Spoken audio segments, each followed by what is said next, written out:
It was nearing midnight when Adil stepped off the rickety local bus. The sleepy village was cloaked in a deep silence, save for the occasional rustle of leaves in the slow, cold breeze. A faint fog lingered in the air, curling around the street lamps that flickered weakly. His bag felt heavier than usual, and his heart beat faster as he realized he still had a mile to walk down the deserted road to his uncle's house. Pulling his scarf tighter around his neck, he began his journey. The soft crunch of his footsteps on the dirt path was the only sound, a rhythmic reminder of his solitude. As Adil walked, the road seemed unnaturally still.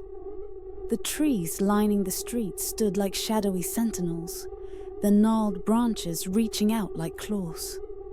The houses were dark and lifeless, their windows staring blankly at him. Adil felt a chill that wasn't from the cold air. Then faintly he heard it. A sound, barely audible at first. It was the soft shuffle of footsteps matching his pace. He stopped, and so did the sound. He turned around, squinting into the darkness, but the road behind him was empty. Just the wind, he muttered under his breath and started walking again. The sound returned, louder this time. The footsteps weren't matching his pace anymore. They were faster. Adil's heart began to pound. He quickened his steps, but the sound grew closer, almost frantic. He didn't dare look back. Then came a sharp noise, a stick snapping somewhere behind him. Adil broke into a run, his bag bouncing against his back. The air felt heavier, colder. His breath fogged up in front of him as he sprinted, his feet pounding against the dirt. The narrow road seemed endless, stretching on forever, with no sign of his uncle's house. Adil's fear transformed into a chilling realization.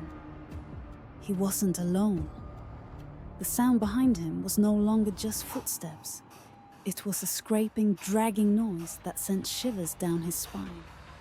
The road grew darker, as if the shadows themselves were closing in on him. Adil felt as if the world had shrunk to just him and the endless pursuit.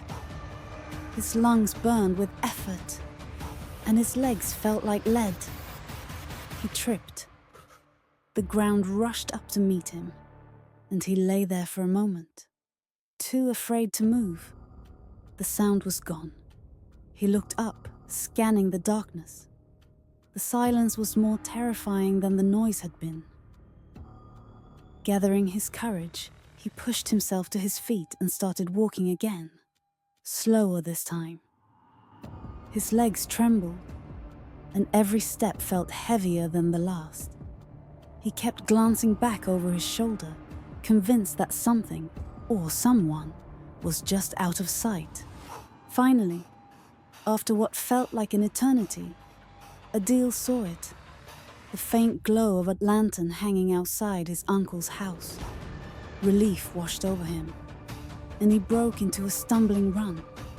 He reached the wooden gate and pushed it open with trembling hands. Inside, the warmth of the house greeted him, and the sight of his uncle waiting at the door made his knees buckle. He collapsed onto the floor, gasping for breath. "You took your time, Adil. Did you get lost?" his uncle asked, his voice filled with concern. Adil tried to explain, but the words wouldn't come. He only managed to mutter, "The road." It felt endless.